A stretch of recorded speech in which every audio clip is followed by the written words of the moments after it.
Bonjour, vous êtes le docteur Matoulevitch? J'étais le docteur Matoulevitch. Je suis officiellement à la retraite. Enfin, depuis 5 minutes. Mais je n'avais pas noté notre rendez-vous. Ah non, je n'ai pas de rendez-vous. Quel genre de docteur annonce à un patient en pleine santé sa mort prochaine? Ne vous faites pas de soucis. Je pense pouvoir le soigner avec un bon traitement. Ah, si mon frère est atteint du typhus, je veux bien devenir la femme d'Hitler. Vous vous moquez de mon diagnostic. Ne vous moquez pas de moi. Je suis allée lui rendre visite ce matin, il était au fond de son lit en train de rédiger son testament. Il ne toussait pas, il n'avait pas de fièvre, et je ne l'ai jamais vu dans une telle forme olympique. Mais lui, il était persuadé qu'il était en train de vivre ses dernières heures. Nous sommes peut-être tous en train de vivre nos dernières heures.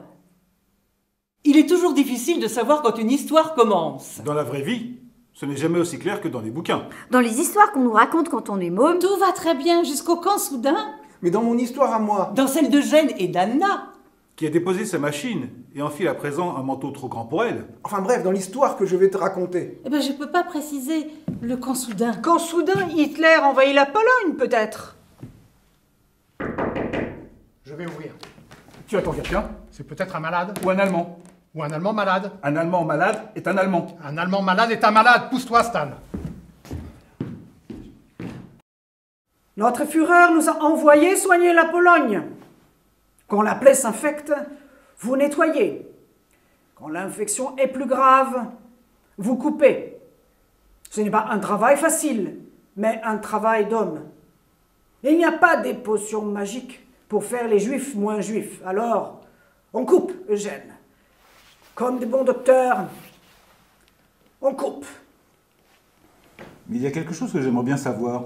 Comment tu sais que les Juifs ont besoin de toi? Il place une pancarte aux fenêtres avec les lettres J-E-M. J-E-M? Juif et malade. Non. Non. T'es bête. Ce qui m'intéresse, moi, ce ne sont pas ces gens qui ont envoyé les décharges. Ce sont les 3% qui ont refusé de le faire. Ces 3% qui, face à une autorité en blouse blanche qui leur disait « Appuyez sur ce bouton, je vous l'ordonne, vous participez à une expérience scientifique importante, vous n'avez pas le choix », ces 3% qui ont répondu « Non, je ne le ferai pas ». Les insoumis. Les insoumis. Moi, je les appelle les crapauds fous. Qu'ont-ils en plus ou en moins? Pourquoi arrive-t-il à résister là où les autres flanchent? Non mais j'ai compris, Eugène.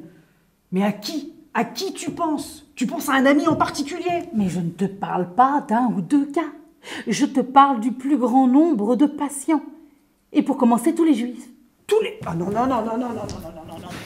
J'ai joué un petit peu avec la science, un petit peu avec la loi, mais là, un mensonge de cette envergure, ah non, c'est pas possible, non. Et tu n'imagines même pas ce qu'on risque. C'était ton idée. Ah non. Ton grand-père s'épuisait au cabinet le jour et soignait les Juifs la nuit.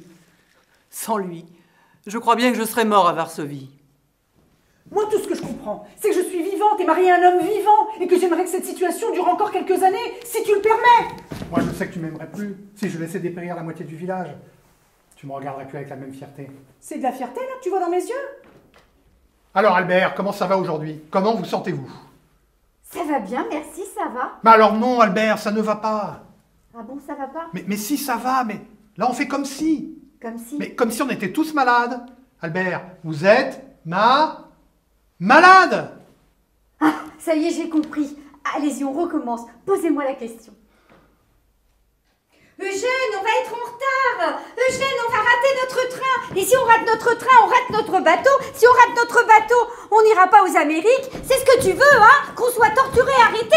Oh, Eugène! Eugène! Vous avez perdu la langue? Je suppose que je vais devoir attendre de recroiser la route d'un autre médecin. Cette blessure vous aura tué dans les 3 jours si vous n'arrêtez pas de bouger immédiatement. Avez-vous déjà entendu parler des crapauds fous? Alors que tous les crapauds migrent vers le sud au mauvais jour, certains remontent la rivière à contresens et se rendent dans des régions inhospitalières. sans qu'aucun biologiste ne puisse expliquer les causes de ce comportement marginal. Ce que l'on sait, en revanche, c'est que lorsqu'à cause d'une catastrophe naturelle, d'une soudaine sécheresse ou d'une construction humaine, tous les crapauds voient leur vie menacée et succombent, c'est sur ces crapauds fous et sur eux seuls que repose la survie de l'espèce.